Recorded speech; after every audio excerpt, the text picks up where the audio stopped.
Hello, everybody, and welcome to The Backlash. I'm your host, David J. Riley. Thank you for tuning in tonight, February 25th. It's 8 o'clock p.m.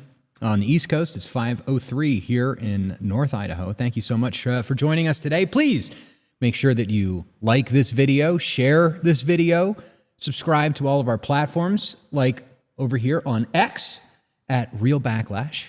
Make sure you are aware that you can get all of our updates at thebacklash.net. You can support this podcast at subscribestar.com/thebacklash, patreon.com/thebacklash, and you can find all of our platforms on our website at thebacklash.net/subscribe. Make sure you smash the like button over on Rumble at Backlash Podcast and over on YouTube at Real Backlash. Wait, oh, what's going on? I don't want that on my YouTube video. What's going on here? Sorry about that. Here it is. Here's the Backlash channel. That's safe, I think, for YouTube. So make sure that you are following us across all of our platforms, that you're liking and sharing all of these videos. It really does help us out a lot. Thank you so much for tuning in this evening. We've got a lot of really interesting, wild stories for you tonight. I think we're going to start out with a little bit of the State of the Union. Not too much there, but we'll talk about the State of the Union address a little bit. Then, I've been talking about it for the past couple days. There have been some developments. There was a terrorist attack here in Idaho, down in Meridian. Some deranged lesbian leftist lunatic hijacked an ambulance and drove it into a ICE facility. So we'll be covering all of that and what's been going on in Idaho. And then up third, we're going to talk a little bit about this stuff that's been going on X. This guy, Tyler Oliveira, have you been seeing his posts? He's been going into Jewish communities across the country and filming them and kind of bringing to light a little bit of what is actually going on the ground. Kind of in the same way that we saw with the Somalian fraud over in Minnesota. This guy, Tyler, is going around places like Kiryas Joel and Lakewood, New Jersey, and it's pretty unbelievable when you start to see some of the clips and watch these videos. It's just I can't believe it. But anyway, we'll get into that. You'll see what I'm talking about when I start playing you some of these clips. It's just unbelievable. But before we get too far along, got some housekeeping to do. First of all, I have to tell you about our wonderful sponsors that help make this podcast possible. Up first, number one, what do they keep doing with their website, man? odggsupply.com. I swear, their banner image changes like every day, every other day. This is wild. But they have got all kinds of stuff that you could possibly need, from night vision to blankets to tactical gear, everything you need to be equipped in a crazy situation, which it seems like more and more of is happening in this country. You don't want to be caught unprepared. So visit odggsupply.com. Also, our friends at Above Time Coffee. There we go. Thank you, Elon, for blessing me with internet today. Above Time Coffee Roasters, they make premium, hand-roasted, fair trade coffee. You can get at them at abovetimecoffee.com. I've been drinking the New England Light Roast. It is incredible coffee at Above Time Coffee. If you use promo code Backlash10, you will get 10% off of your order. Makes it easy. Remember, Backlash 10, that also works over at Antelope Hill Publishing. They're fighting to keep history alive and bring a huge portion of knowledge and previously untranslated works to market. So visit antelopehillpublishing.com. We'll talk more about them later. Idaho Tallow Company, they make soap and skincare products that won't turn you gay. So if you're concerned about endocrine disruptors or what you're putting in your family's bodies, check out idahotallow.com. They've got free shipping on orders over $100. And today only, this is huge, by the way. So listen up. I was talking with Kenzie from Atlas Bullion earlier today, and they are doing a flash sale right now on silver. So if you look in the show notes, the description below, there's a link to this page. They are selling silver under spot. Silver is currently sitting at $90.24 an ounce. They are selling silver for $88 an ounce. So if you wanted a chance to be able to buy some silver under spot, this is your opportunity to do it. I think you can get up to 10 ounces, maybe more. I don't know. I could try. What would it be? Can I buy 20? Let's see. Yeah, look at that. 20 ounces. $1,760. Not bad. That is not bad at all. So please visit atlasbullion.com. Use the link below in the show notes, in the show description, if you want to get your hands on this under spot silver deal. Otherwise, you can sign up for a silver or gold subscription at atlasbullion.com/backlash. So thank you so much for patronizing our patrons. It does make a big difference. And before we get into our stories, there was a couple of things I wanted to share with you. Number one being, we got a letter in the mail, a couple of letters here in the mail. This one's from Joe. You can't see it. It's a little overexposed. My bad. But anyway, this was from December. I apologize that I'm just getting to it now. There was a whole mix-up, and a bunch of papers got moved off of my desk. He said, time to move on from the pumpkins and show some Christmas decorations and cards. Please keep up the great work you are doing. The great work that you are doing. Take Dave's advice and stay close to God through the Catholic faith, from Joe. So thank you so much for that, Joe. And also, we got another letter just yesterday from the mail. And this one is totally not the one that I thought that it was. Where did it go? Somebody sent me this really heartfelt letter, and it's missing. Oh, well. I apologize. So much for show prep. But there was somebody that sent a really nice letter, acknowledging that, Cam and Rebecca have resigned and that I'm still going on. So thank you so much for sending that. You also sent like $100. So thank you for that. That's huge. Also, I wanted to tell you a little bit about this. Maybe we'll line up an interview or do an episode about this, but let me show you here. if I can, please. Thank you. This is a newspaper called The People's Pen. This is like a local North Idaho newspaper that is available at certain outlets around town. You can like pick this up at the grocery store. But there's a lot of really interesting stuff. And the big headline article in this month's edition is all about anti-Semitism. Can you believe it? It's about the U.S.-Israel alliance. It's about what's been going on between Catholics and evangelicals. We talked about that with Carrie Prejean Bowler on this program a couple of weeks ago. And so it's really interesting to have a real local newspaper like this. Come on, will you switch for me? Look at this. Thank you. It's really nice to have a local newspaper like this that's not controlled by the big corporate interests. It's run by like a guy. You know, it's just some guy that saw that we live in a news desert and all the news is fake. And he decided to make this great newspaper. It's really fantastic. I love it. I love what it's doing. And, just food for thought. You know, there's a lot of people out there that you're always wondering, well, what can we do? How can I make a change in my community? Yada, yada. And one of the biggest ways to do that is by creating media, by getting the word out, by making a small little newspaper or a website, a blog spot, something like that, where you can actually talk about the issues that are happening in your region, which we're going to be getting into tonight, talking about this crazy terrorist attack in Meridian, Idaho. I doubt that any of you have even really heard about this. I don't think it's really penetrated national news media. So if it weren't for the small people, these independent journalists, raising the alarm, doing all the heavy lifting, the digging, people like Casey Whalen, got to give a big shout out. It changes things. It changes things to be able to create this type of information that can be put in the hands of voters.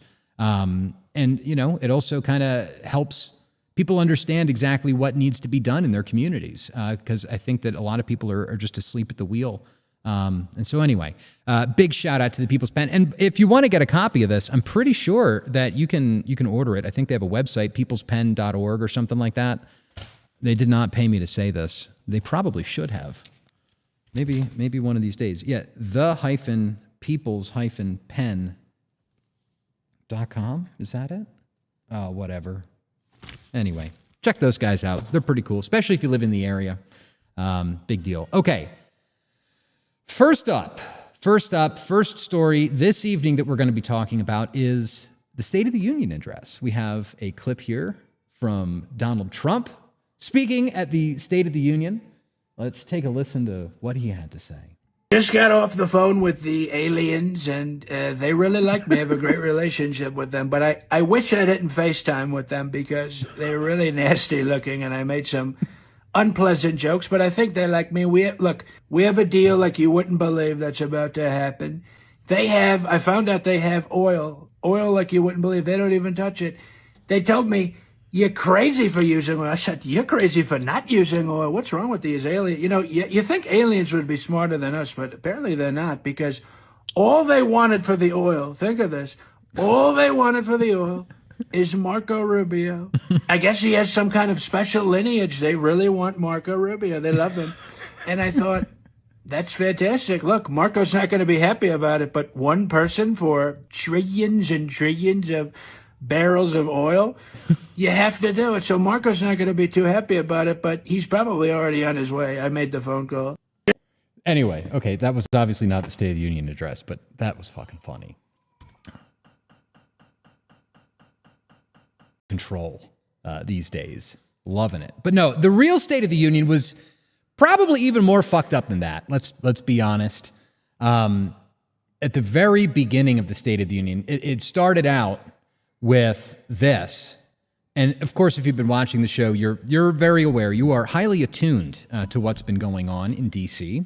You've been highly attuned to things like the Jeffrey Epstein emails and who was coming and going from Epstein Island, maybe even who lived next door to him. And so when you turn on the television and see this happening, that is Howard Lutnick, Jeffrey Epstein's next door neighbor, shaking hands with judges at the Supreme Court, with other elected representatives. We have an Epstein-occupied government. It's obvious. And the clips that have been coming out recently showing Howard Lutnick in the Oval Office laughing as people are talking about 9/11. They're talking about how 3,000 Americans died that day. And Howard Lutnick erupts with laughter. After everything has come out about his relationship with Epstein, how he lied about cutting ties with Epstein, he did a bunch of interviews where he was saying that Jeffrey Epstein is a sicko. And then he goes on to bring his entire family to Pedo Island for a meeting in like 2015, after the 2008-2009 revelations that Jeffrey Epstein was a child trafficker. So this is who runs our government. That's our Commerce Secretary. And there was also some interesting news that had come out about Howard Lutnick recently, namely how Howard was betting against Donald Trump's tariffs. I don't know if you saw this. I think I tweeted about this. I did, and it went viral. Oops. I said this was modern day coin clipping. Howard Lutnick swindles America again. He bet against the Trump tariffs by purchasing the rights to the tariff money from these companies, by purchasing the rights to their debt. And, here he is at the State of the Union address after basically defrauding Americans and everything else that's involved with the Epstein stuff. So it's just unbelievable. There was also a moment in the State of the Union address which was very heated back and forth between Trump and the Democrats. And, most of it was just political theater. But there was this moment where President Trump got in a shouting match with Ilhan Omar at the State of the Union. And enact serious penalties for public officials who block the removal of criminal aliens.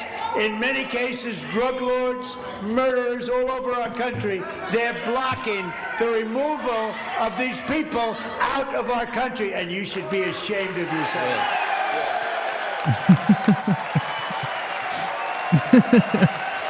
So they're just sitting there like screaming at each other. This is not healthy. This is not healthy for this country to be sitting there trying to give a State of the Union and you're getting shouted down by these crazy women, Democrats. Didn't she marry her brother or something? I can't even keep it all straight, but holy crap. So the State of the Union was pretty much political theater. There were a couple of moments where he was like, if you think we should deport all the illegals, please stand up. And of course, all the Republicans stand up and all the Democrats sit down. So he's like, you guys, you're all for rapists and murderers. Okay. And it's true. And it's, that'll make the rounds on Fox. That'll go well as far as like sound clips and sound bites and all of this stuff. But, I was watching it with my wife, the first part of it, where Trump is going on about how the economy is doing and that the economy is doing so much better than it was under Biden. And it's like, okay, yeah, maybe I'm not paying $1 an egg anymore, but it's still ridiculously expensive. It's like, yeah, sure. There was a chart that I saw that showed how prices for all of these things under Biden had gone through the roof. And, Trump was touting how, we lowered the cost of food and eggs and milk and yada, yada. But it's like down 0.5%, down 1%.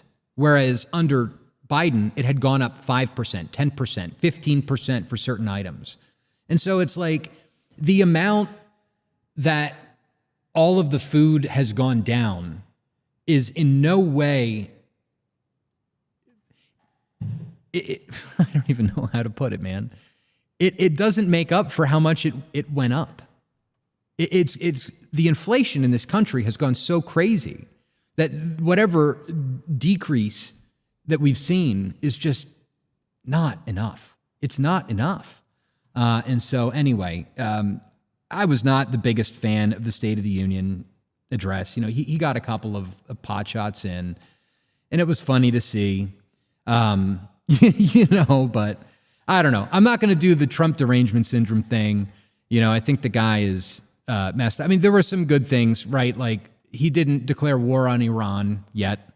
A lot of people were kind of expecting Trump to say something to that effect, that, you know, we were going to be going to war with Iran. And so thank God that didn't happen. It could have been a lot worse, but it's like, you know, you look at this and it's like, I don't want a country like this. I don't want a country where my leader is up on stage getting shouted down by a bunch of crazy bitches. What planet is this where that's like acceptable behavior? These women that outburst and try to disrupt everything. You know, we've been talking about this at length with what's been going on in North Idaho, that crazy bitch, Teresa Borenpol, that got, you know, pulled out. We talked about that a little bit last week. But anyway, you know, it'd be nice to have a leader who was respected again. It would be nice to have, you know, people working together. I mean, granted, but you see, that's like never going to happen the way that things are going. That's never going to happen. We've got this intractable divide in this country. We've got goofy communist leftists on the one side, and then you've got goofy Republican Zionists on the other side. And that basically takes up 95% of the political spectrum in this country. So anyway, it's just such a fucking mess. Pardon my French. I should really work on not swearing so much. My apologies. But anyway, that kind of brings us to what else has been going on, which is this crazy, crazy terrorist attack in Idaho. So I've got some news clips here that I'll play for you, just to give the background on this, and then we'll get into it a little bit more. So this all started, I want to say 5 days ago, when somebody, this was before they were arrested, it took 5 days to arrest the perpetrator, but somebody had hijacked an ambulance and crashed it into the ICE facility in Meridian, Idaho. And here is the first, from what I am aware, news report about this taking place. Police identified the suspect as 43-year-old Sarah Elizabeth. No, it's not. This is not the first one. Maybe this is it. This is from February 19th. This was the press conference with the Meridian Police. Approximately 11:10 p.m., officers from the Meridian Police Department, the Ada County Sheriff's Office, Boise Police Department, and the Meridian Fire Department responded to a 911 call reporting that a Canyon County paramedics ambulance had been stolen from the ambulance bay at St. Luke's West. Preliminary investigation indicates the suspect drove the ambulance north through the parking lot and retrieved gas cans that had been staged in nearby vegetation. The suspect then drove the ambulance directly into the North Portico building, which houses Department of Homeland Security offices. Investigators believe the suspect poured an accelerant inside and around the outside of the ambulance. At this time, it appears the suspect was unable to ignite the accelerant before being scared off by responding agencies. We want to emphasize that this was a serious criminal act.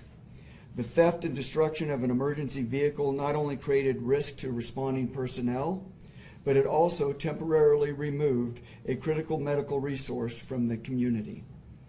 There has been a lot of rhetoric surrounding the Department of Homeland Security leasing office space at this location, and comments on social media such as property damage isn't violence is absolutely false.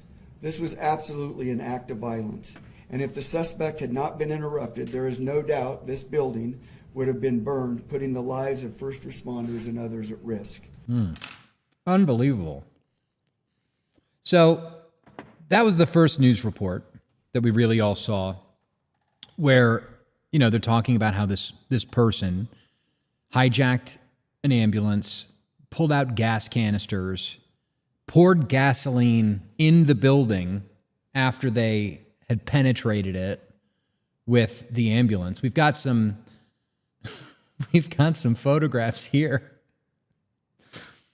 After Timothy McVeigh them fails to ignite gasoline after driving an ambulance into a DHS office. This is from Pine Tree Riots, showing there's the ambulance inside, plowed through this glass wall, and then a second wall inside. The ambulance is in there. They got out of the ambulance, poured gasoline. Unbelievable. But yeah, dude, Timothy McVeigh them. Bravo. That was fire. Absolutely fire, dude.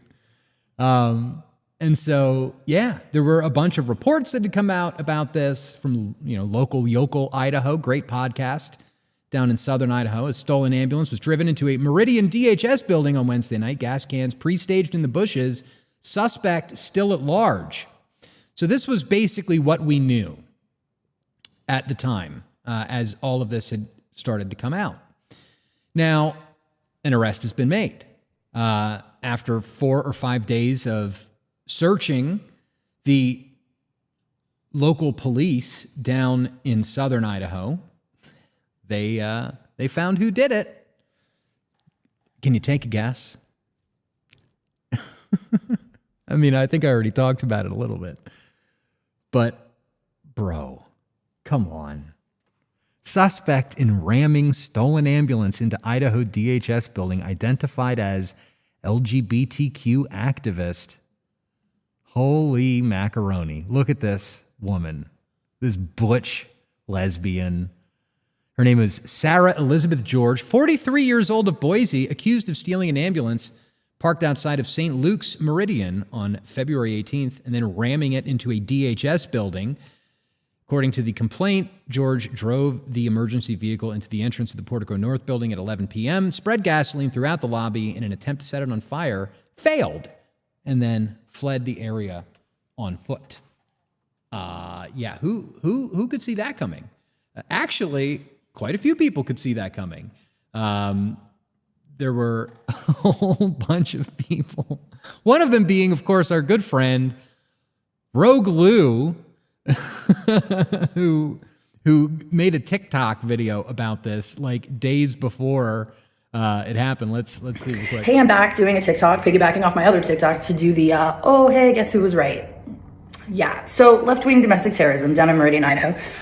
We knew it. It was obvious. But anyways, I kind of want to go through it. So anyway, give her a follow, please. She is Roglou18 on X. She's an absolute bolt. She's like one of the few women who I allow in politics. I think that she's okay.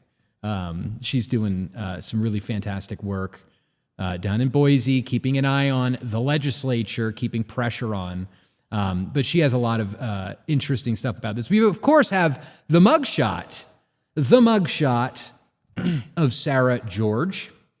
Oof. Look at this. Look at this. What is this? This is like an epidemic in America. You know who she reminds me of? We watched this video on Friday last week with Homath, the Renee Good shooting in Minneapolis. And remember her butch lesbian girlfriend that came out and was like, hey, big boy, like, why don't you move back, big boy? Like, it's the same thing.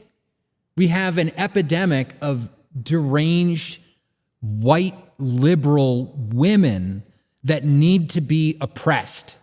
These people need to be oppressed. They need to be put in mental institutions or something. But they're not healthy. This is not healthy for America. It's not healthy for Idaho. Something needs to be done. Somebody's got to do something, to quote Will Stansel. We've got some of this crazy woman's tweets, of course. Once again, from Rogue Lou. She loves alphabet people, mocks religion, is rabidly anti-ICE, and posts violent rhetoric. Let's take a look. For my birthday this year, I am asking for donations to the Community Center Incorporated. I've chosen this nonprofit because their mission means a lot to me, and I hope you'll consider contributing, blah, blah, blah.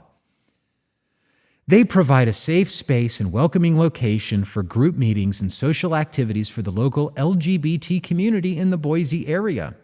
We also have a youth group, a transgender support group, a free lending library, where you can give kids pornography. That's what this nonprofit does? Okay, but just checking. So, is that her? Is that her right there? Is this fat, disgusting? Is that her? I don't know. I can't tell. I'm very bad with facial recognition. So what else do we have? This is some anti-ICE video. Another anti-ICE video that she's sharing on, this is her Facebook. And then, of course, if it can be destroyed by the truth, then it should be destroyed. It was built in lies anyway, right? Showing the White House on fire. Not that there's anything wrong with that. Not that there's anything wrong with kind of like, wanting the collapse of our fucked up government. There was another, I'm going to see if I can get it here. I remember seeing, yes. And I lost it. Yes, here. Maybe if I do this, I can show you without doxing my source. I think so. Yes. Come to me. Okay, so this is from Sarah George on Blue Sky, calling Jasmine Crockett a gaslighting hag. I hope they burn her city to the ground. So you've got statements being made by this crazy lesbian butch, talking about burning cities to the ground, posting photographs, AI photographs of like burning the White House down. And then she goes, steals an ambulance, and tries to burn down an ICE facility in Meridian, Idaho. Okay, cool. But wait, there's more. But there's so much more. Because this wasn't done in a vacuum. It wasn't just that this crazy bitch did what she did. She was incited to do this. She was incited to do this by left-wing groups that are here in Idaho. And we'll show you some of that in just a second. But first, I just want to, here's another photo that I think deserves to be shared. This is a photo of her as she's getting arrested. Dude, look at the glasses. The problem glasses. Like how we couldn't have known that there was a threat, like just based on her glasses alone. Okay, I think we covered that. Hold on. There's a lot of tabs here. This is a lot to process. So, okay, before we get into the incitement angle, before we get there, we've got the criminal complaint. This is from the United States of America versus Sarah Elizabeth George, which was filed. What day was this filed? 2 days ago. Okay. Blah, blah, blah. So this is the affidavit background, which was written by an FBI agent. I am a special agent with, this is going to get clipped, of course. This will get clipped. I am a special agent with the Federal Bureau of Investigation and have been since August 1st, 2021. Clip that. I am currently assigned to National Security and Weapons of Mass Destruction Squad at the Boise Resident Agency of the FBI's Salt Lake City Division. I focus on the WMD squad is to investigate chemical, biological, radiological, nuclear, and explosives violations of federal law. Like, I did not know that they had this in Boise, but apparently they do. So congratulations for like actually solving a case, I guess. Could have prevented this. You know, Dear FBI, if you keep watching this video, which I'm sure that my FBI special agent in charge that is, designated to follow me around, if you just watch the rest of this video, I will give you the cheat code that will help you round up every potential domestic terrorist living in the state of Idaho. I will show you the networks. I will unmask the actors behind the scenes. We'll give you their names and their addresses. So just keep watching, okay? All right, now, moving on here. So this is the summary of probable cause. An individual identified as Sarah Elizabeth George stole a Canyon County paramedic ambulance that was parked outside St. Luke's Hospital, blah, blah, blah, blah, blah. She went to Fred Meyer, the Fred Meyer gas station, where law enforcement retrieved the financial records from this transaction and business records for Fred Meyer that indicate that she used a rewards or loyalty card in her name. So okay, time out. Before, okay, if you're going to commit a terrorist attack against a federal agency, things I would not do. Number one would be pay with a credit card. Number two would be using rewards points to get a penny a gallon off of your gas. Are you kidding me? And I don't know, maybe I wouldn't do it on fucking security camera because that's what the rest of this is about. So after she pays for her gas with her loyalty card and her rewards points outside of a Fred Meyer, she's caught all over closed caption TV or closed circuit TV as she drives her car from the gas station to St. Luke's, stashes the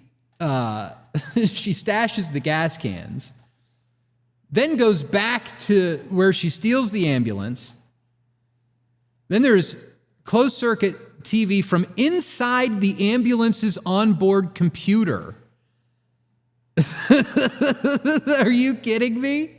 She did this without a mask on, for God's sake. What the?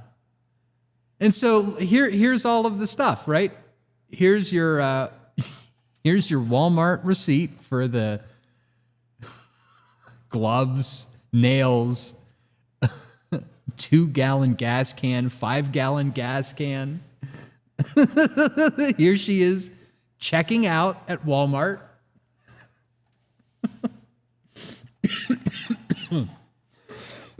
I think maybe there should be a law against women driving trucks too. I don't know if women need to drive trucks.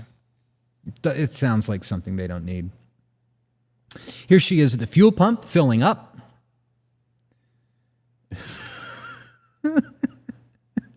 She's got Star Wars shit all over her car. Look at this. She thinks she's in the Rebel Alliance.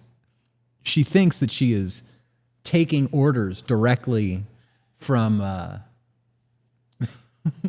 Princess Leia to to get ice. Okay, so here she is getting arrested by the police. This is her social media profile. This is in the actual FBI report, right? She's literally got the gay pride thing with black and brown in it. Bro. Oh my God. Look at this. They have the on fire White House. So this was the actual document that was used to charge her. She was charged with malicious destruction of government property by fire and malicious destruction of property used for affecting interstate or foreign commerce. Those are the charges that were brought against this woman. So have we all learned something? I don't know, use cash next time? Jeez. And it's not to get too far afield, but just this week, there was this hit piece released about me, about a little bit about this podcast. We were mentioned. a little bit, by Mother Jones, right? Get away from me. No, not now. So this article comes out from Mother Jones. And the headline is, How Extremists Reconquered Idaho and How Some Locals Are Fighting Back, right? Under the extremism tag. Okay? So the media is freaking out. They're writing hit pieces about how, Dave Riley exists. He's in Idaho. He ran for office. He's an extremist. They've reconquered Idaho. And then literally the same week that this article comes out, some deranged dirtbag lesbian hijacks an ambulance and crashes it into an ICE facility. And I'm the extremist for running for office, for using my freedom of speech, for having a podcast. Just so that you have your head where their heads are at. Because these liberals think that Idaho is under siege by crazy right-wing extremists and that all hope is lost. Therefore, it's okay to attack federal facilities. That's the thinking. That's the thinking here. But furthermore, there was incitement. There was direct incitement. And so over here on X, from Ryan Spoon, who is in no way affiliated with this podcast at all. Ryan Spoon said 3 days ago, a leftist group called Babe Vote and the Idaho 97 Project issued a, quote, call to action against this particular building for leasing office space to the Department of Homeland Security. At 12:30 a.m. this morning, one of their crazed followers acted on this call and rammed a stolen ambulance into the building. So this is the call to action from the Idaho 97 Project, which, by the way, these people have had such a hard-on for me, it's not even funny. One time they bought a box truck. Let me see if I can get the the tweet. These people literally bought a box truck with my face on it. Box truck. I think I tweeted this recently. Yeah, here it is. Look at this. Look at this.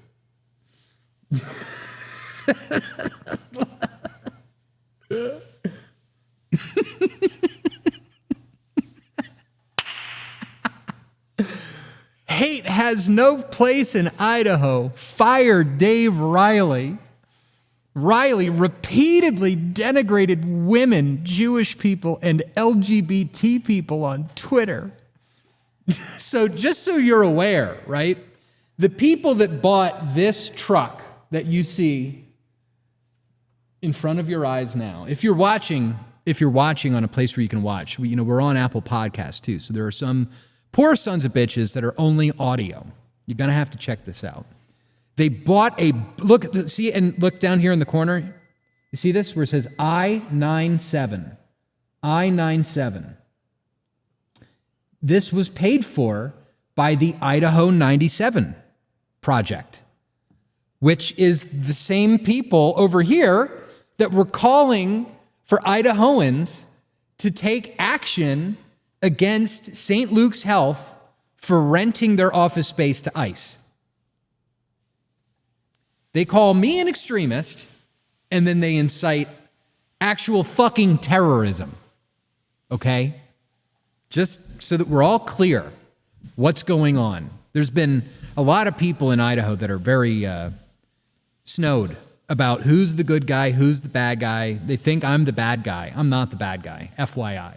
These people are the bad people. The Idaho 97 Project are the bad people. You want to know who else? Reclaim Idaho, Babe Vote, Spokane Pride, Sandpoint Pride, Silver Valley Pride, CDA Pride Alliance, okay? Those are the bad people. These are people that take young kids and make them twerk on stage dressed as the opposite gender, right? They have youth LGBT transgender groups where they like groom kids. They go out and protest and do things like this. And this was not a protest. This was a terrorist attack, okay?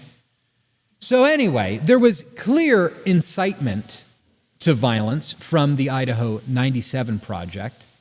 There's also a video that we have of somebody with the Idaho 97 Project talking about this. Let's take a look. Is this it?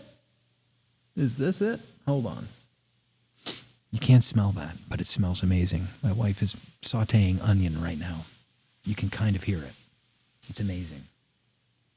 So yeah, this was a tweet from Theo Wold.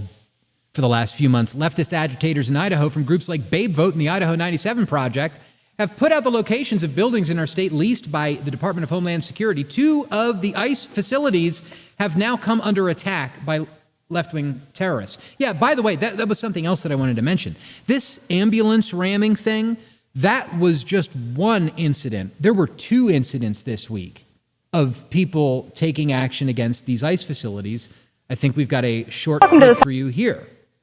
Saturday Night News, and thanks for joining us. I'm Abby Wilt. A second building that's being rented by DHS was damaged today. The city of Boise says the Department of Homeland Security's building on Vinnell Way had shattered windows and spray paint on it when officers arrived.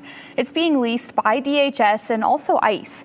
The city says it is unknown at this time if this incident is related to the incident at Portico North this week when a stolen ambulance crashed into the building that is also being leased partially by DHS.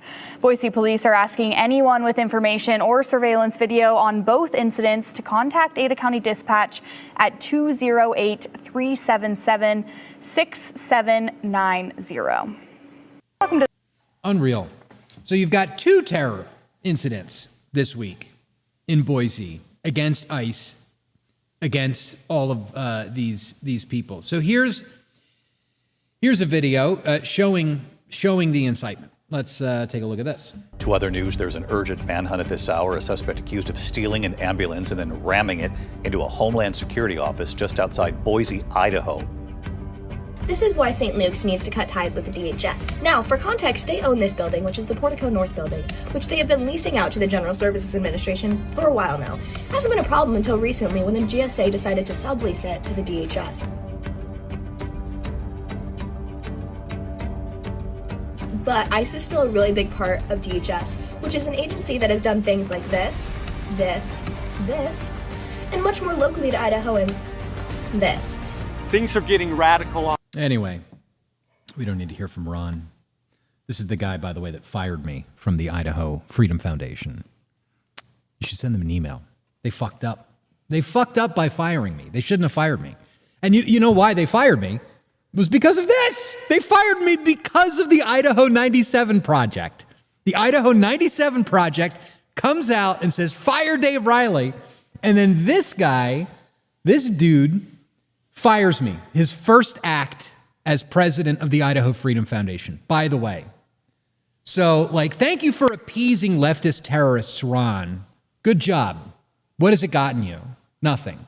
Because these people, they think, I don't know what they think. They think that maybe politics can be respectable. We're in a knife fight. We're in a knife fight for this country. And Dave Riley, he was at Charlottesville.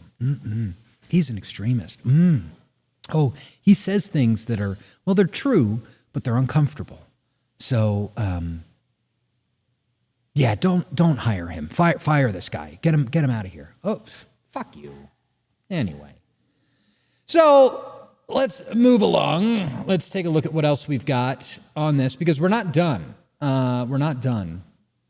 So there were 2 terror attacks in the week. We've got the photos of the incident. Now, here are some of the headlines. Are you ready for this? This is some of the headlines from Idaho's media, okay? Like the newspapers, the official mouthpieces for people here in Idaho. Right-wing violence outpaced left-wing attacks for 30 years until now, study finds. Geez, you think? The parent agency of ICE is leasing new space in Meridian. Here's what we know. Idaho lawsuit wants to create national path for holding ICE accountable, right? We're losing our culture. Idaho lawmakers doubled down on opposing immigration. Very based, very red-pilled, by the way. Brian Lenny over here, Baldy. Love him. Great job. Immigration goons are killing American citizens for no good reason. Opinion. So this is like the milieu from which this attack came from. And then, of course, here is their reporting on the attack. Boise woman arrested in attack on building with ties to ICE and Meridian. Like, what planet do you live on? This was a terrorist attack. This was a terrorist attack on a federal agency. Boise woman arrested in attack on building. Well, if she had had her way, it wouldn't have just been a building. It would have also been everybody in it because she tried to burn it the fuck down. Are you kidding? This is what we have to do. This is why making your own newspapers is like so important, because the actual news that we're getting is bullshit like this, FYI. And anybody can do it. So you've got the incitement, right? And now, what are Idaho leftists upset about this week? Are they upset about the fact that like one of their people tried to burn down a hospital, an ICE facility, that there was another facility vandalized? Is that like big trending news in Idaho leftist media? No, that's not what they're talking about. This is what they have a problem with.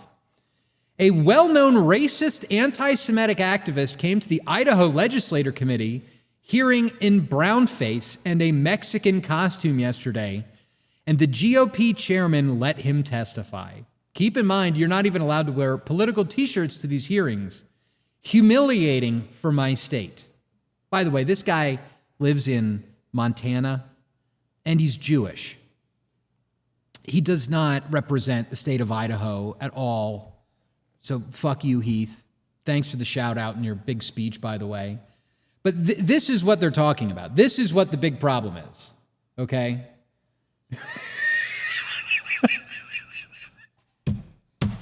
This is a good friend of our show who is now facing some backlash after allowing an overtly racist action, apparently, in the legislature. He dressed up like a Mexican and went and he testified. Like, this is his thing. He's got a flair for, he's got a flair for the theatrical. This is, of course, David Pettinger, who we've interviewed on this show before. I think around episode 47, 48, 49, somewhere in there. We've talked to Mr. Pettinger. He's the one that played Capture the Flag with the gay flag on the flagpole down there in Boise. This is what everybody is upset about this week. It's not terrorism.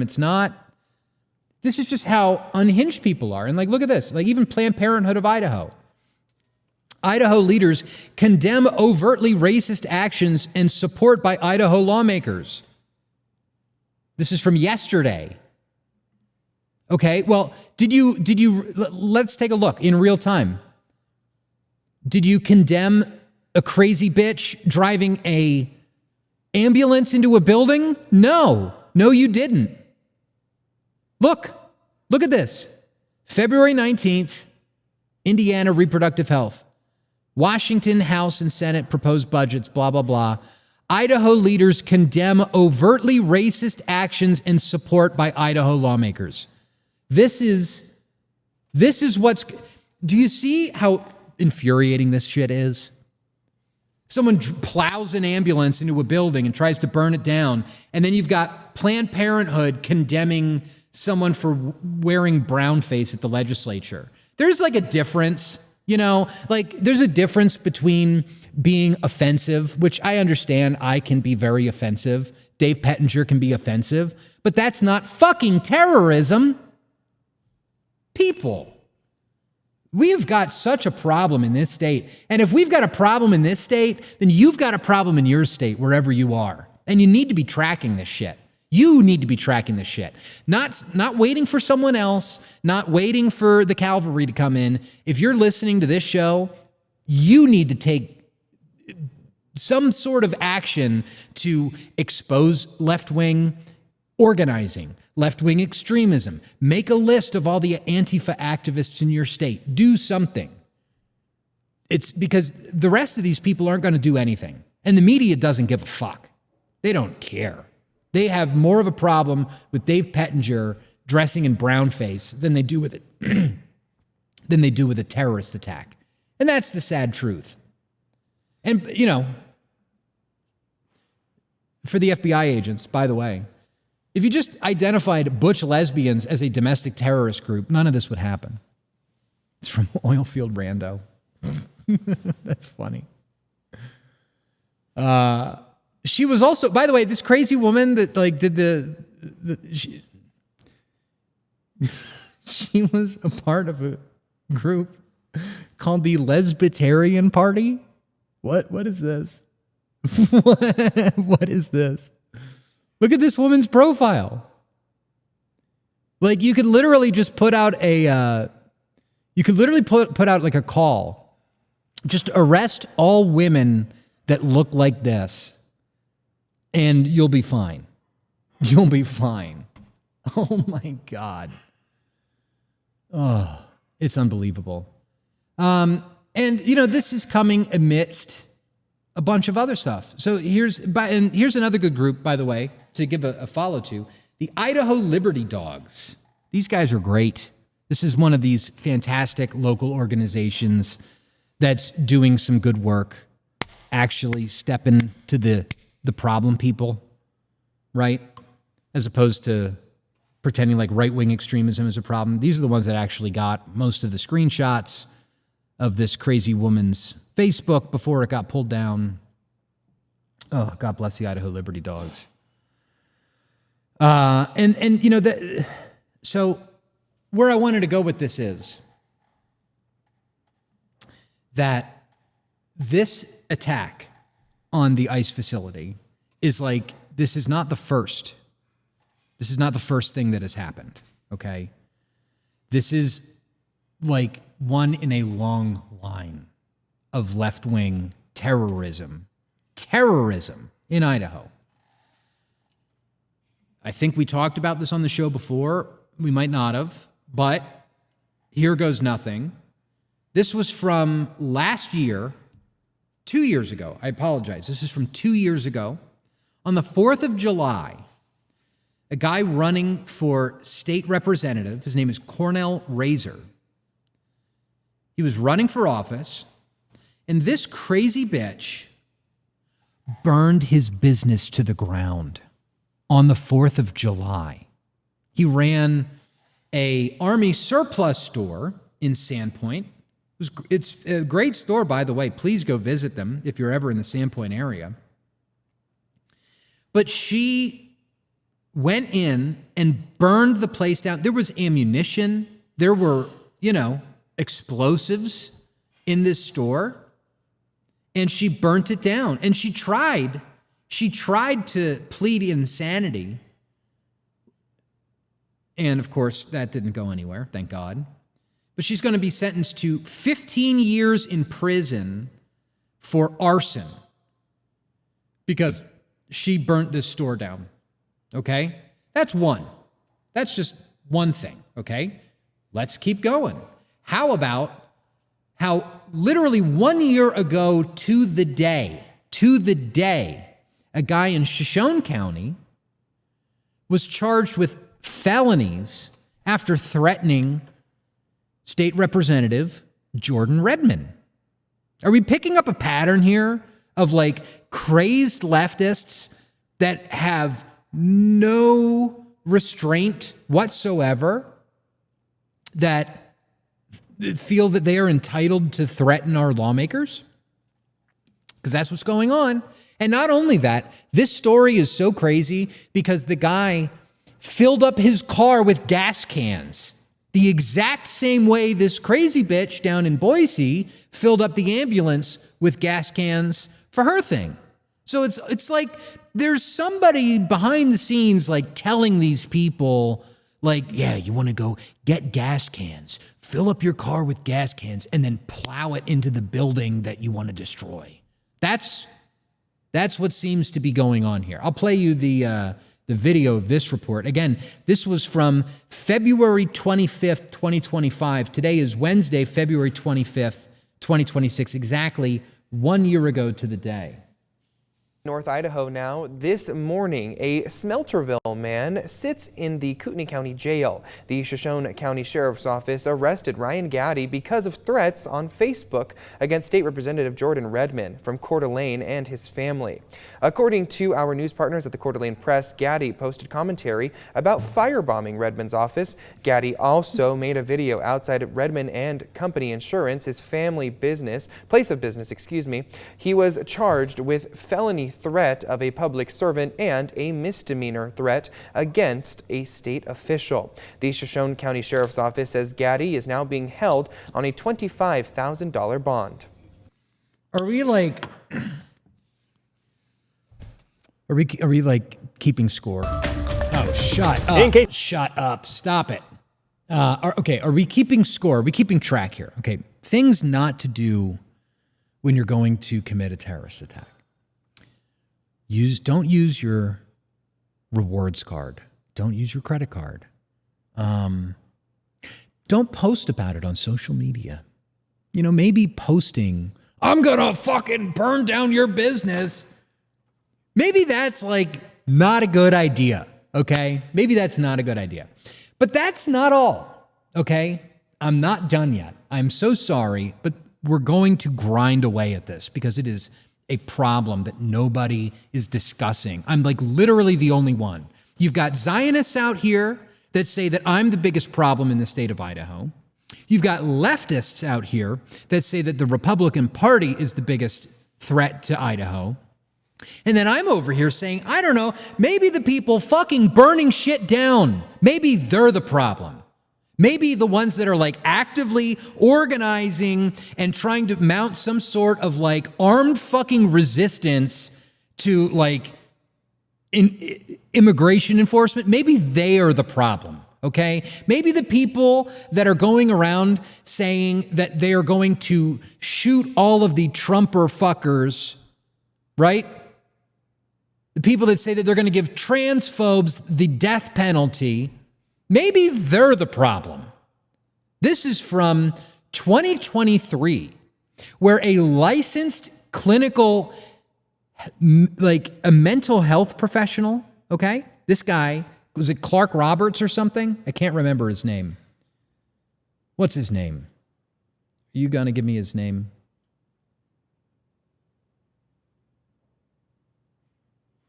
I think his name is Clark. I'm not reading this. Clark Richmond, him, licensed clinical professional counselor, right? This guy shows up to the gun range with guns, saying that he's training to shoot Trumper fuckers. That's literally what he said. I'm like, don't at me, okay? That's what he said, to shoot racist Trumper fuckers. Okay? Meanwhile, this guy tried to burn down a hospital. Look at this. Richmond pleaded guilty to second-degree arson and aggravated assault.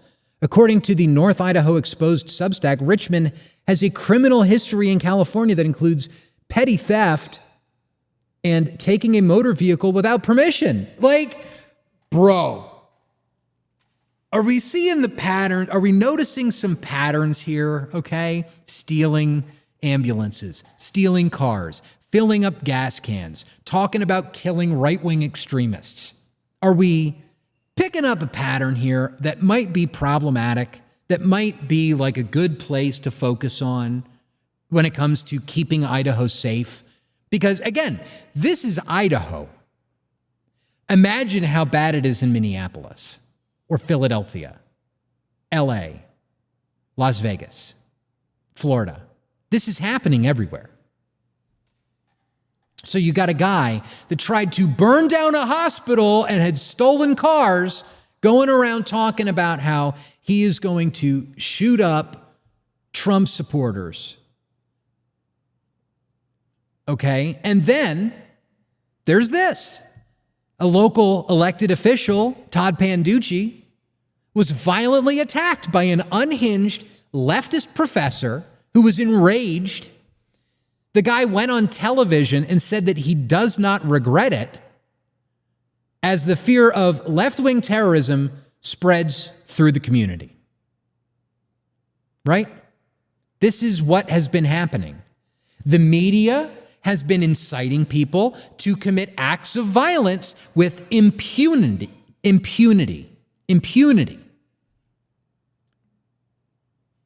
It's unbelievable. And so how far back does this go?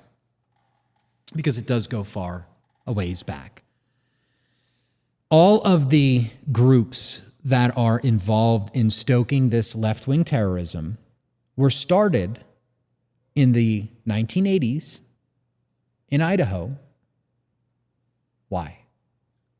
To combat the Aryan nations, right? The Wasmuth Center, the Human Rights Education Institute, the Kootenai County Task Force on Human Relations, which are all led by this crazy bitch. Women, fucking women, dude. You go back and watch that podcast we did last Friday with Homath.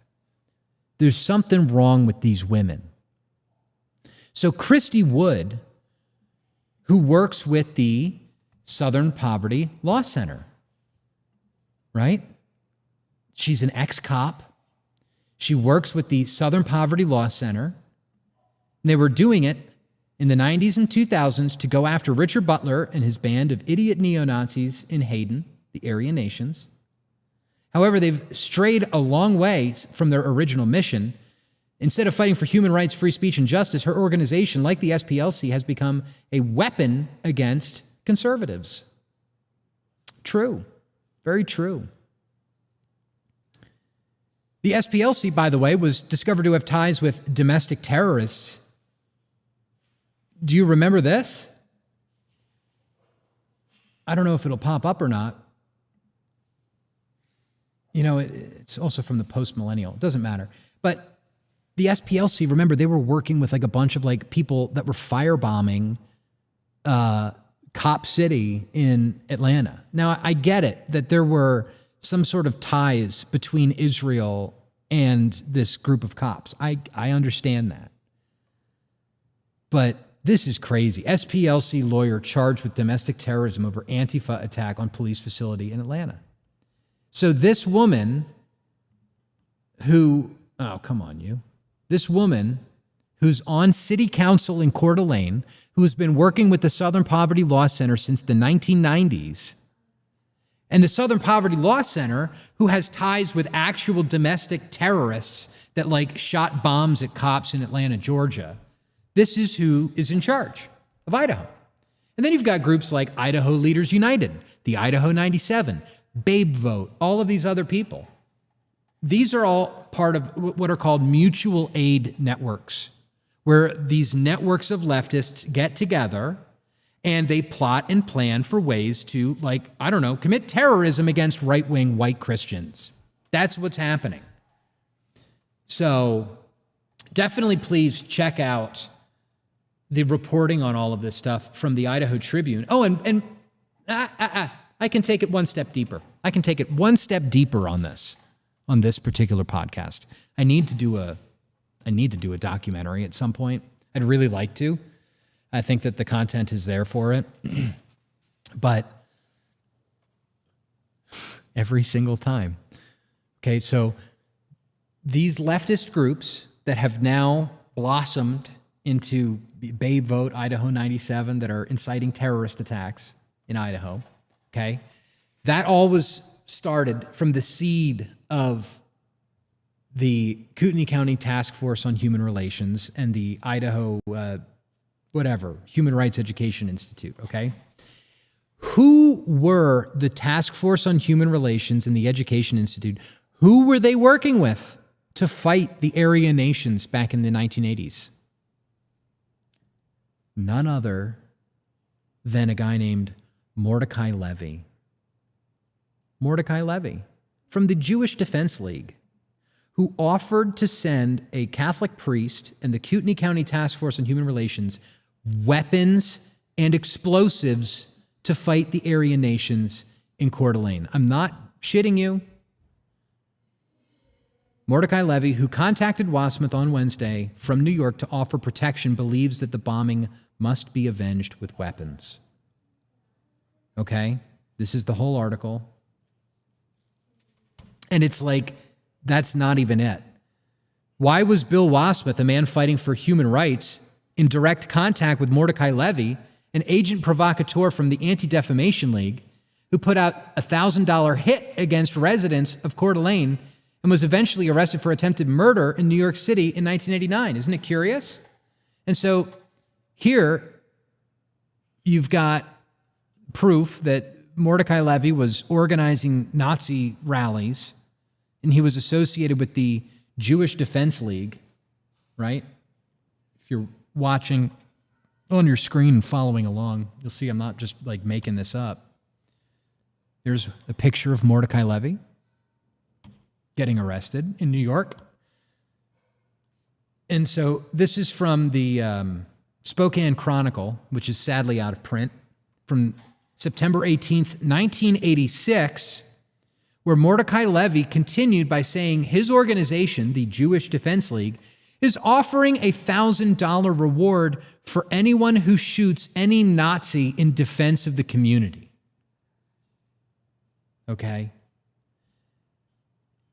This is who started the left-wing terrorism in Idaho. It started with the Jewish Defense Organization, Mordecai Levy, Irv Rubin, the Wasmuth Center, Bill Wasmuth, the Kootenai County Task Force on Human Relations, the Human Rights Education Institute, and now you've got a whole bunch of other POTR for Idaho, which is this big illegal alien group.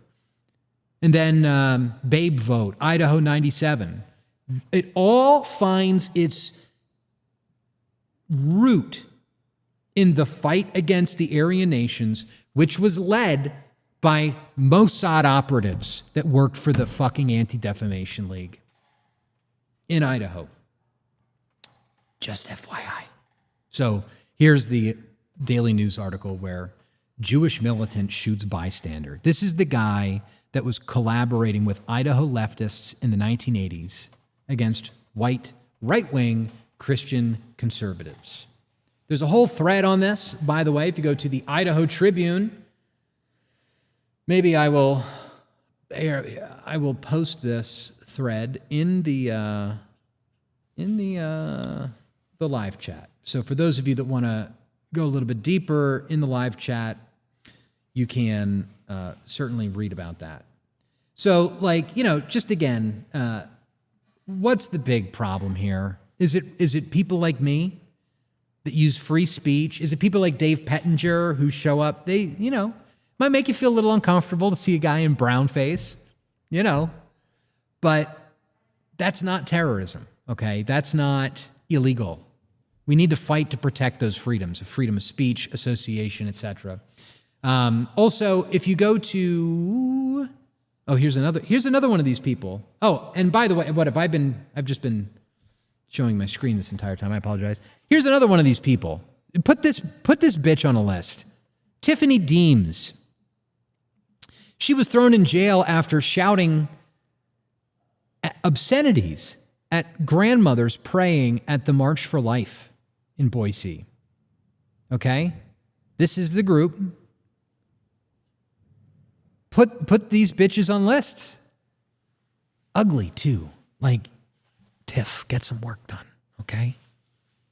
You could go to like Turkey. You could get a nice face job.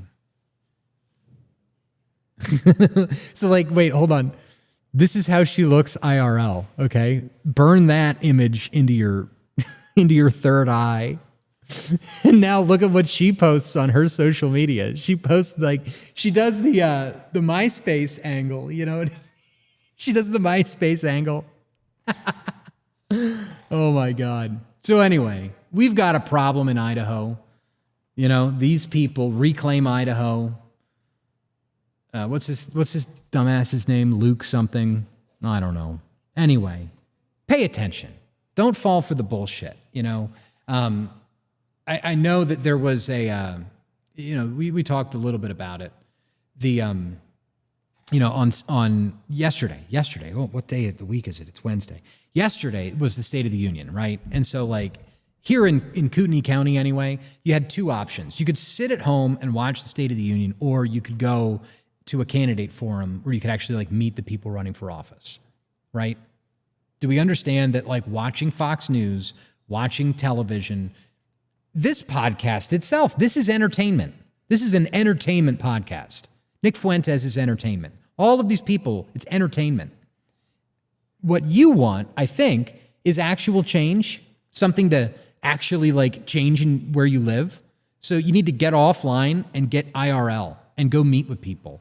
Go to candidate forums. Show up at real shit, okay?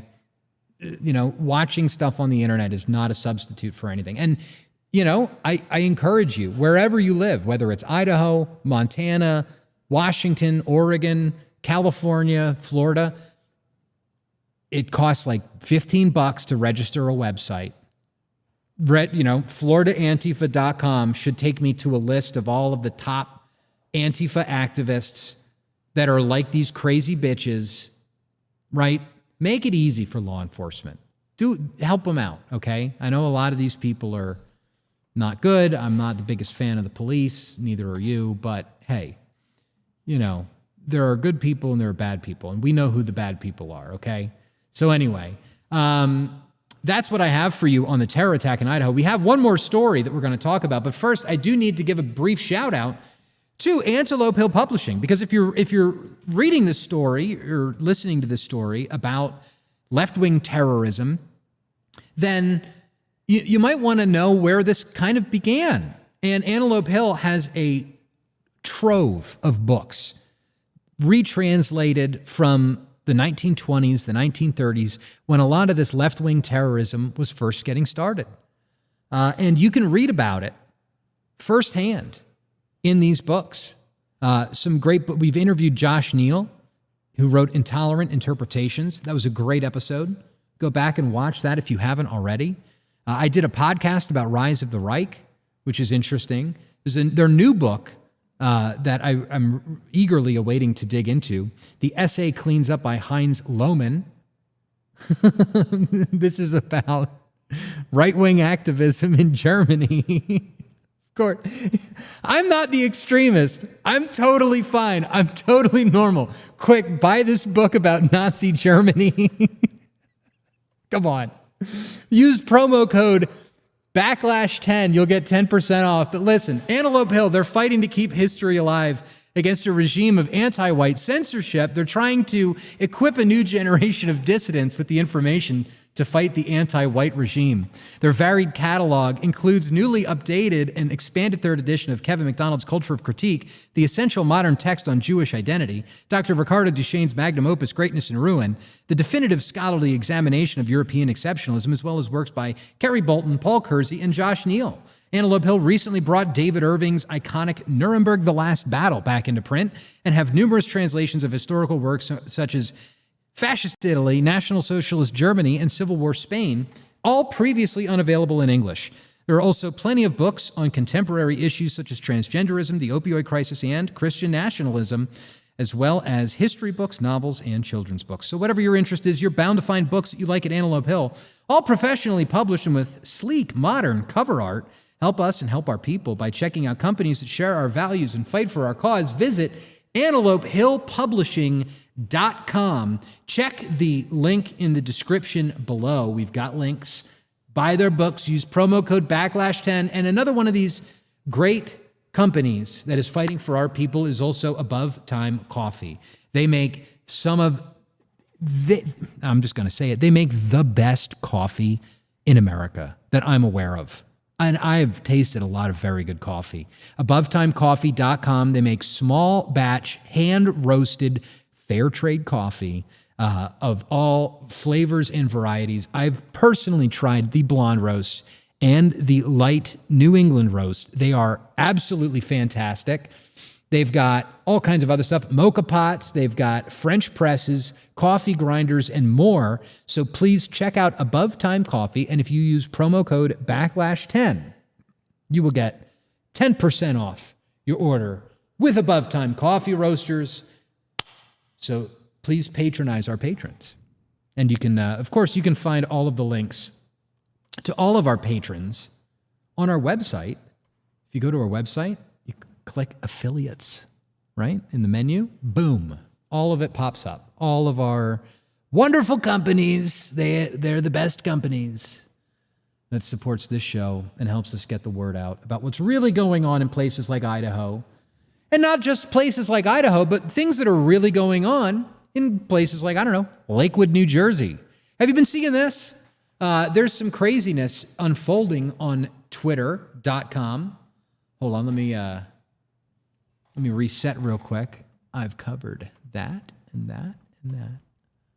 Go away. We've covered all of these stories. Fantastic. Look at this. Lining them up, knocking them down. That's how I like to do it. So not only are we covering what's going on in Idaho, but we're going to cover a little bit about what's going on elsewhere, like Kiryas Joel and Lakewood, New Jersey. Have you seen these things? So there's a new guy on the street, Tyler Oliveira. Go follow him, okay? Follow me too. Follow this podcast. Smash the like button. Follow. Send super chats at thebacklash.net/superchat. Follow us. But we'll also point you to great content creators like Tyler Oliveira, who I'm going to need your help. I'm going to need your help putting pressure on him to get him to come on the show. I want to interview this guy. I want to talk with him about what he's experienced. But this guy has just released his second documentary about these insular Jewish groups in the United States of America. And it's absolutely blowing up on X. My post about this already has 250,000 views. I said that there are a lot of people that were up in arms about the Somalians in Minnesota that are awfully quiet about what's going on in New Jersey. And it's true. And I even got commented by Laura Loomer. Look at this. And it's not just Laura Loomer. Bro, I'm on a list. I'm on a list, and I know that I'm on a list. And it's okay that I'm on the list. I just would like to ask our friends Peter Thiel and Joe Lonsdale to drone strike my house next week because we've got a lot of big things going on. We've got a big event happening here on Friday and Saturday. A lot of people paid for tickets to come up to North Idaho. Looking forward to having a big event this weekend. So don't drone strike me before then, but I did get the co-founder of fucking Palantir commenting in response to my tweet, Joe Lonsdale. Have you seen this scumbag? Please drone strike me. Go ahead, fucking piece of shit. Pardon my French.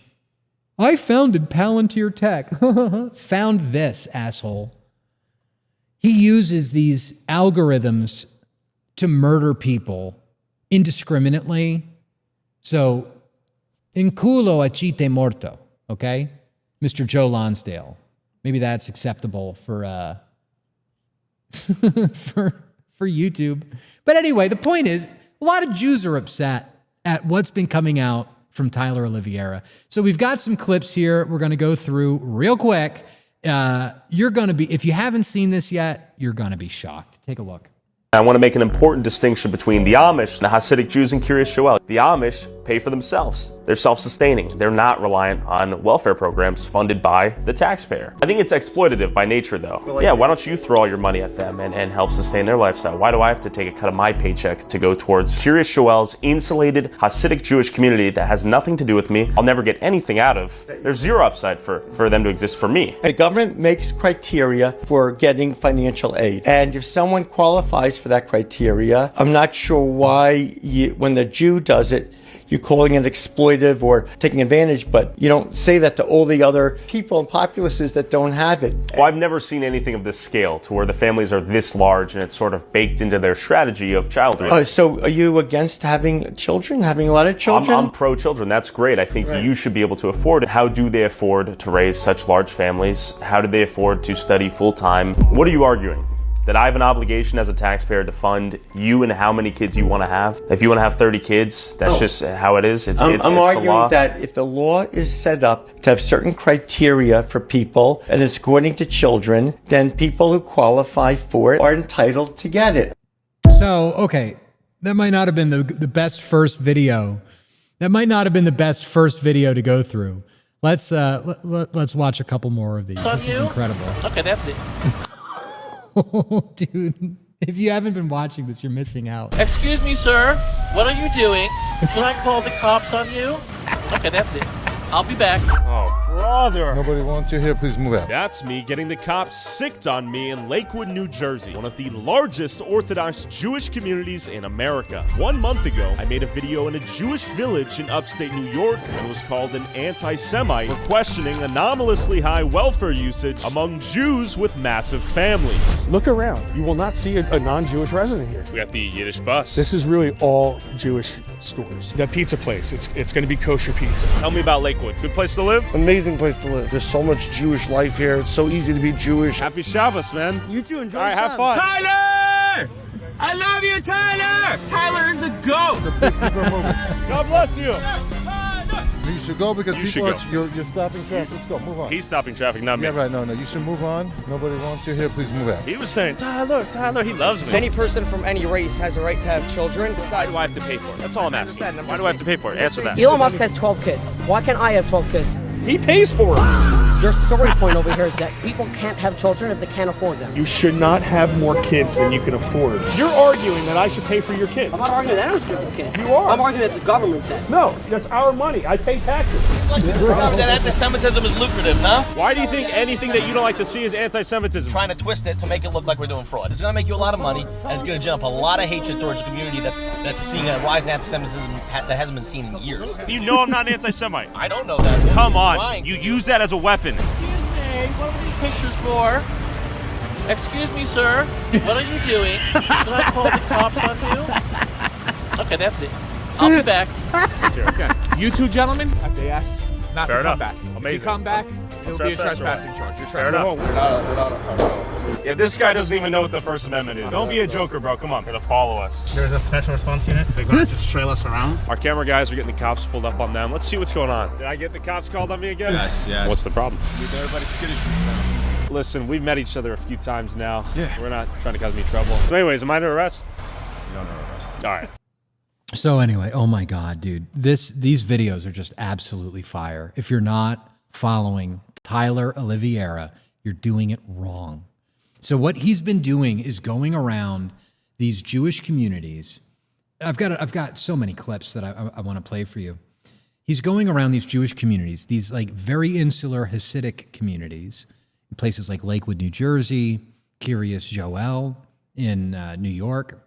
Bro, I remember one time I was up in Connecticut and I was visiting friends and I stayed at this hotel. And dude, it was like some sort of fucking bad movie. I literally I exit my hotel room and I go down to the lobby for something. And it was like Hasids everywhere with the hats, the whole thing, the curls, the tassels, the whole 9 yards. It was like, bro, what happened? There was a wedding, I guess, at the hotel.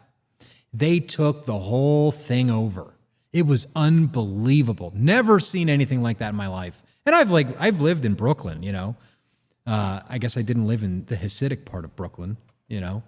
But my God, these people are taking over large swaths of American territory. And they're using the government to pay for it.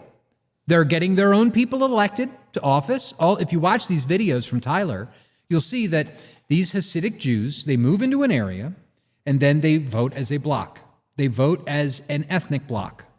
They vote for their people. They get their people into office and then they defund programs for the Goyim,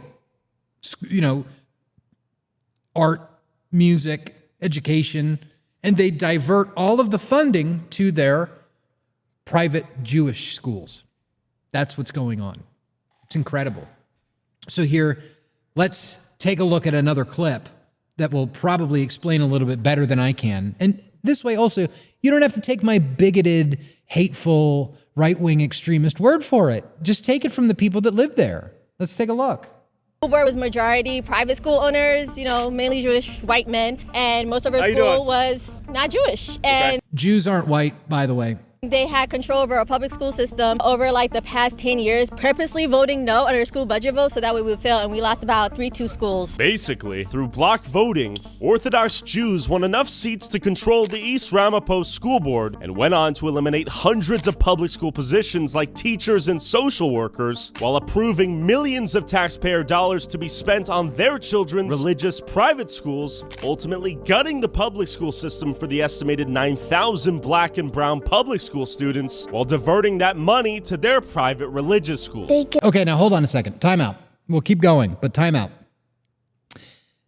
You want a solution? That's the solution right there. They just gave the game away. This is how to operate in America in 2026. You create a voting bloc of people with a similar worldview. You get them elected to office, and then you start defunding the living shit out of everything public and divert all of that money to your private schooling, private Catholic schooling, private Protestant schooling, whatever. Don't care. Anything would be better than public school. Public school sucks. It sucks. That's why I ran for school board in 2021. It's awful. 50, and even here in Idaho, 50% of white kids can barely read at their grade level. So get your church together and vote together for your people. And then when you get your people elected to office, defund everything and throw all of the funds towards your private project. Okay? That's the game. These people have figured out the system. They figured out how it works. They're very good with the law. They're very good with legalism and reading how the laws work, And so, hello, this is it. This is it. Figure out how to use child tax credits. Figure out how to use welfare. Figure out how to get as many government handouts as humanly possible. Make a homeschooling co-op, and then take all of that money and build yourself a school instead of giving that money to the government. Hello, these guys have figured it out. Sorry. Continuing. Give us food that's rotten and it's cold and it hurts our stomach. I ask you, do not take our music program away. I love playing an instrument. My brother would be crushed. And the budget cuts were so devastating that in one instance, an elementary school shut down, and the majority Jewish school board then voted to sell it to a Jewish yeshiva for pennies on the dollar. Basically, the poorest, most vulnerable kids in these communities had their schools gutted and looted, all by a majority Jewish school board whose kids didn't even attend public school. We believe that some of the decisions that have been made by the board have not been in the best interest of the public school community. You don't like it? Find yourself another place to live. How was your education?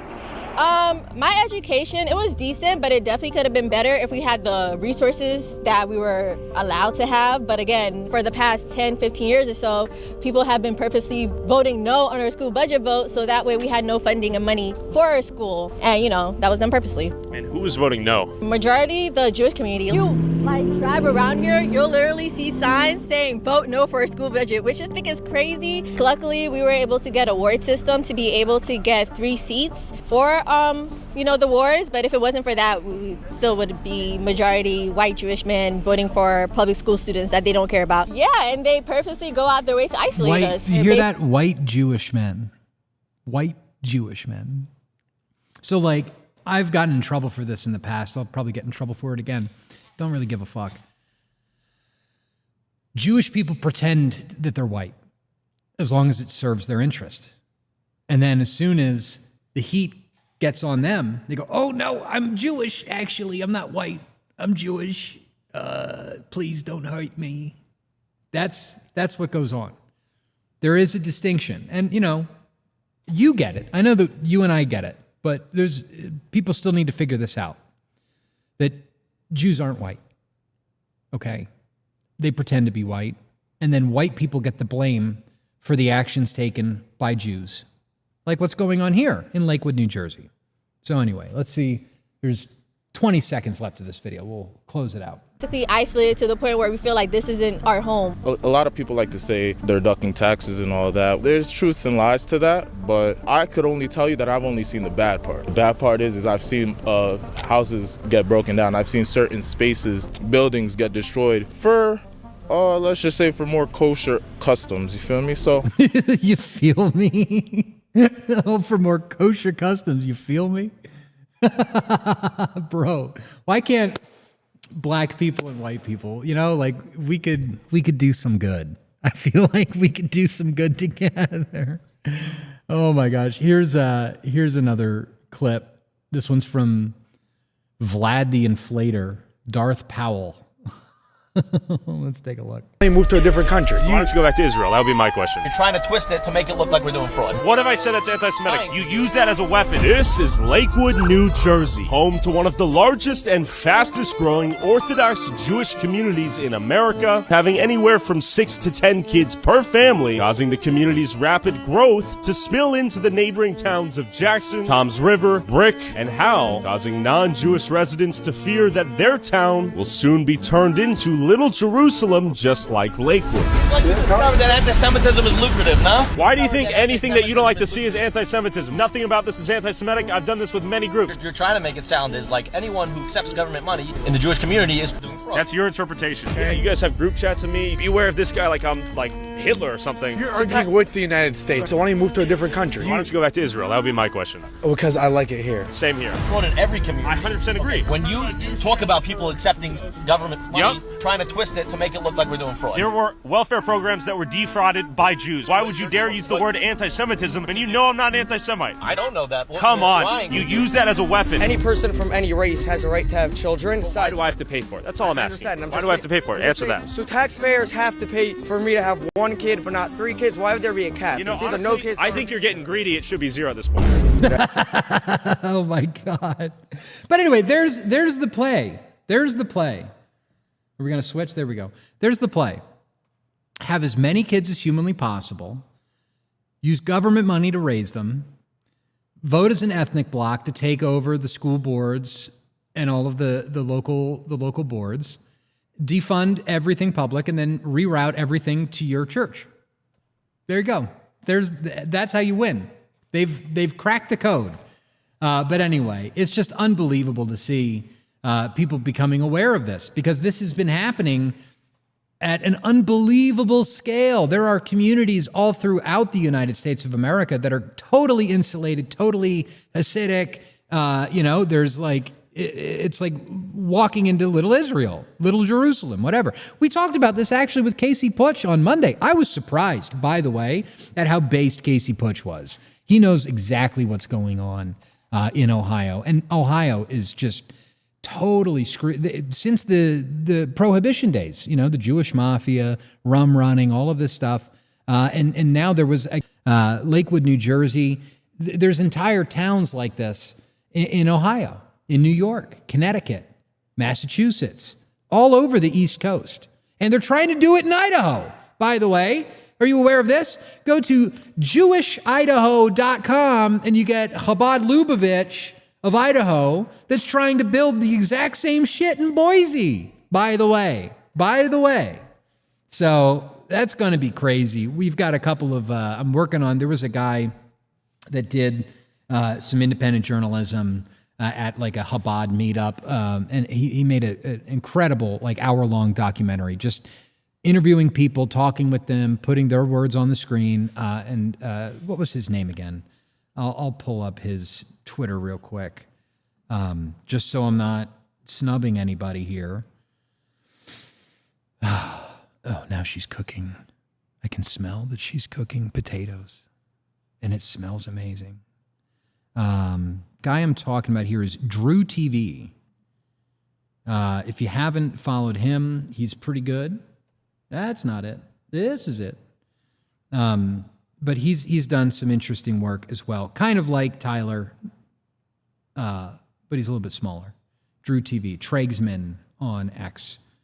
So anyway, we're working on getting a couple of interviews together with Tyler, with Drew TV.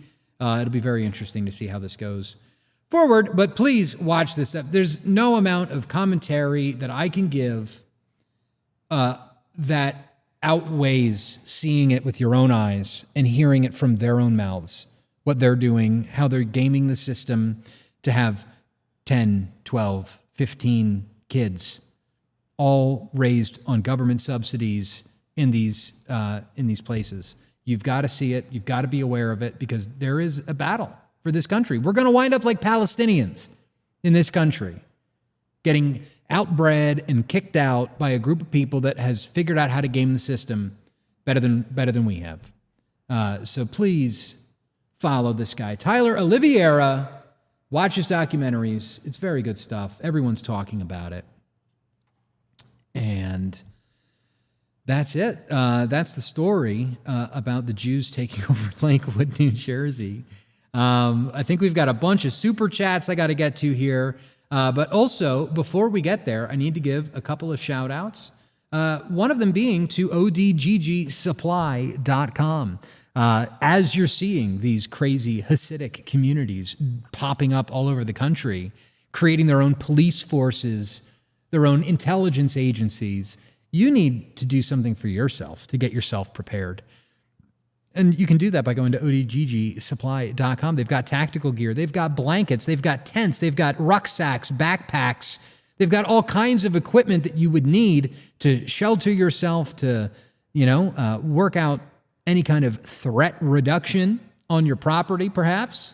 If you're like me and you got a couple of acres in a rural area, you want to be prepared.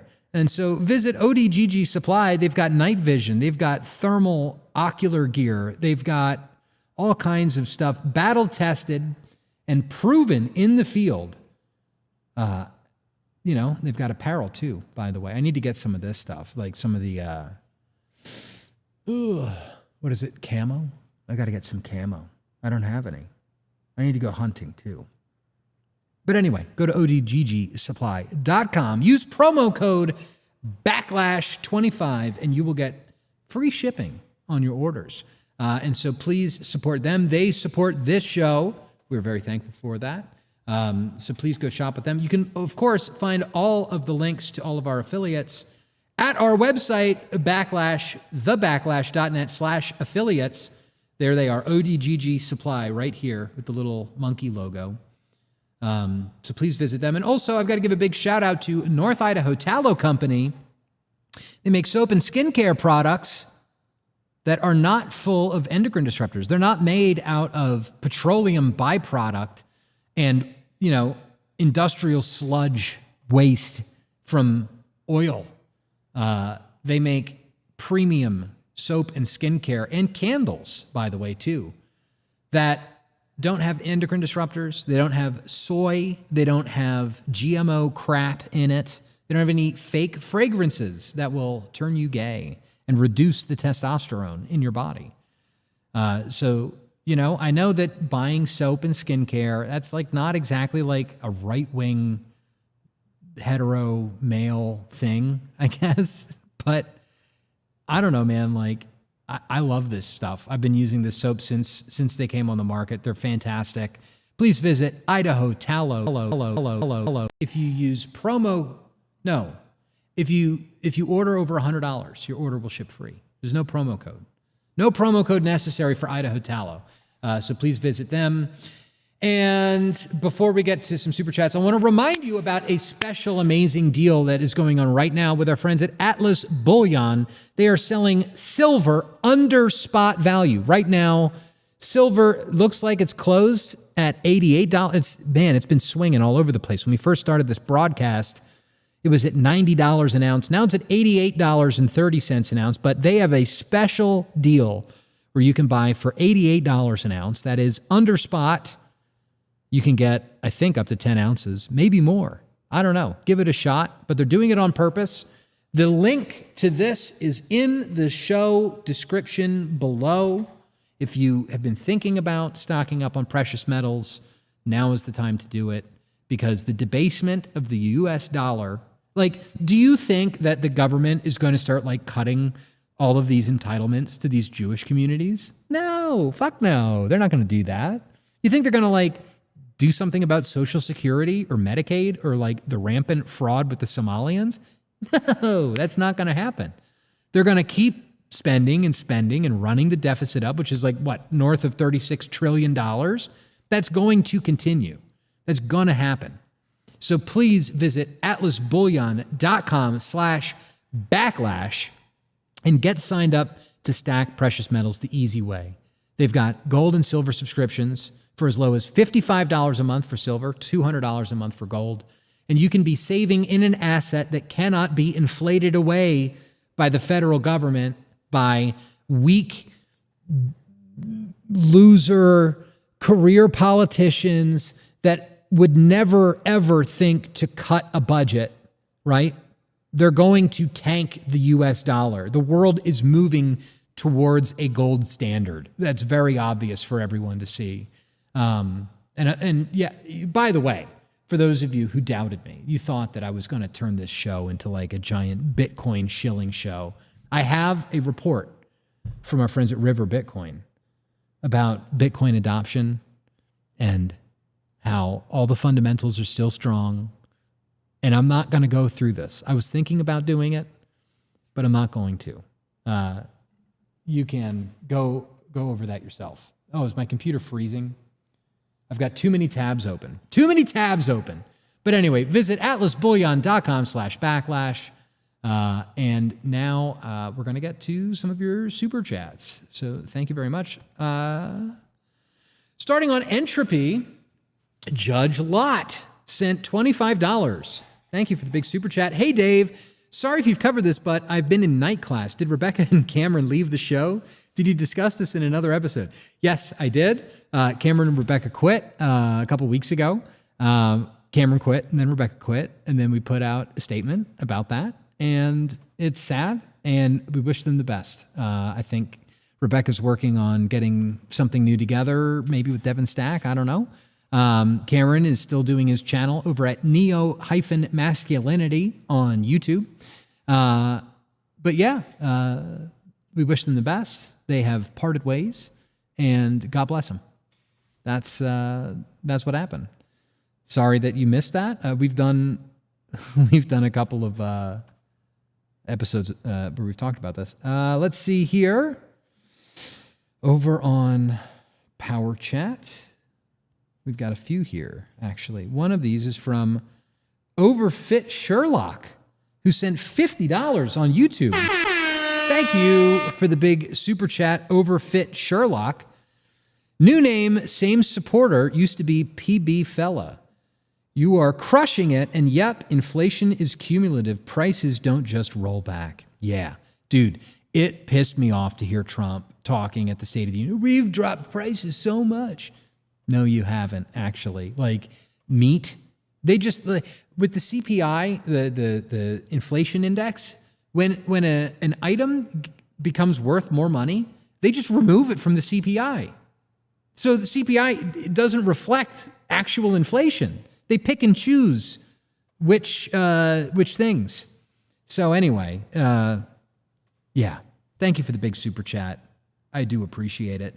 Camille Cooper, K90, sent $9.99 on YouTube. Howdy from New Plymouth, Idaho. We really support and appreciate your content, Dave. We hope you and the family are doing well. God bless. Well, thank you very much. I love New Plymouth, actually.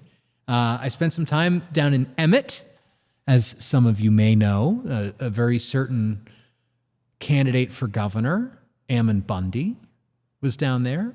Spent some time there in 2022. And of course, New Plymouth is right there.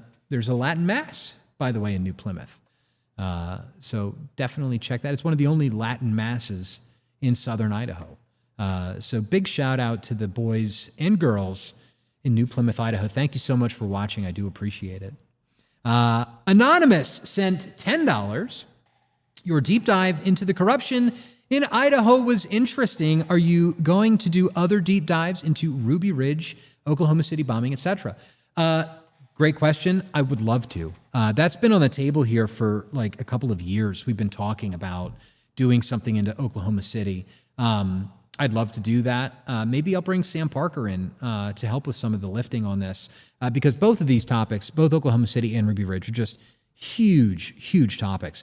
And people have no clue about Ruby Ridge, like the truth about what really happened. And it really takes like being here. I live about an hour away from Ruby Ridge, and I've met with the people that like babysat Randy Weaver's kids. Like I met their babysitter. I used to hang out with the guy that used to sell Randy Weaver socks at his Army surplus store.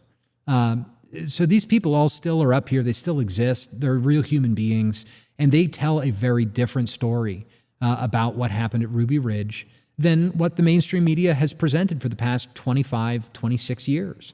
It's just unbelievable. How many years has it been? 26? 27? I'm not good at math. Someone will have to figure that out. It was what, 1993? 2026? I can't do math. Don't make me do it. But anyway, but yeah, I'm planning on doing something.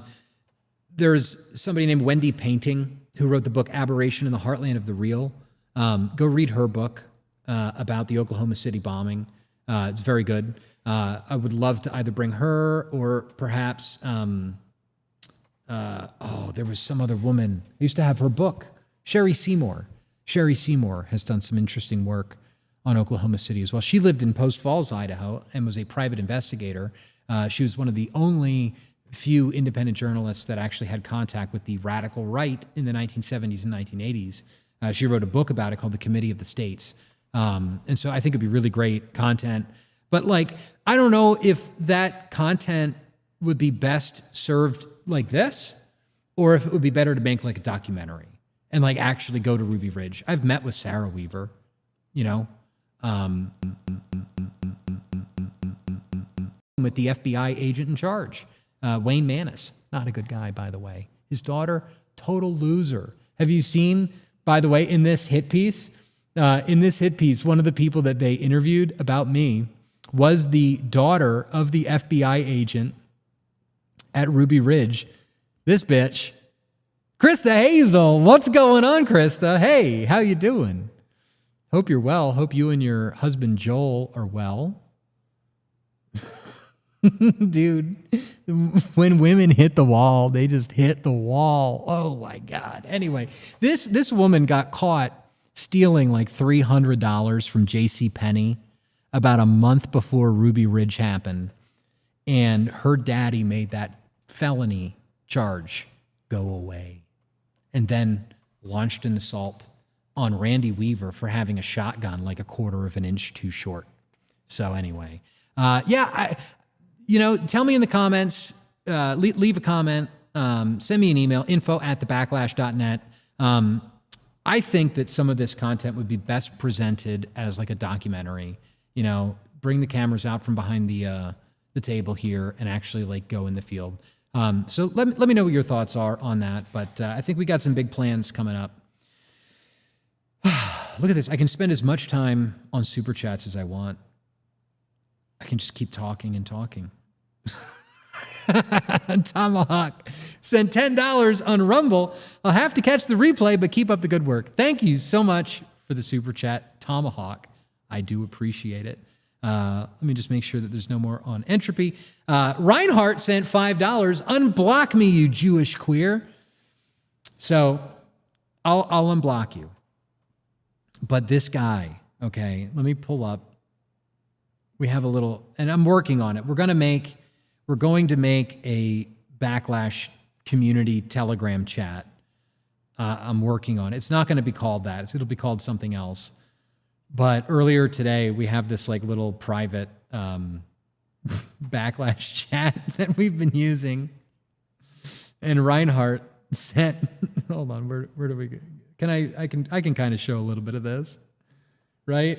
And so he's like, what the fuck? You're a faggot. Why did you block me? And I texted him. I'm like, well, because I don't know, like maybe don't like superimpose me looking like a Jewish rabbi. Like maybe don't do that. How about let's not do that and then you won't get blocked. So how about that? I don't have to if you want to super chat some abuse my way, that's fine. I love it, actually. Please, if you hate me, send me a super chat. Tell me how much you hate me. Make it a big one too. So that way I pay attention. But anyway, I'll unblock you. Okay, relax, chill, be cool. We're all on the same team here. Don't punch right. Okay, and I think that might do it. I think we did this one. Overfit Sherlock. Camille Cooper. Yes. Also got to give a big shout out to my boy Butterboy_007. Big shout out to our Southern California contingent. I know there's a few of you down there. Thank you for watching. All right, well, there we go. Very good.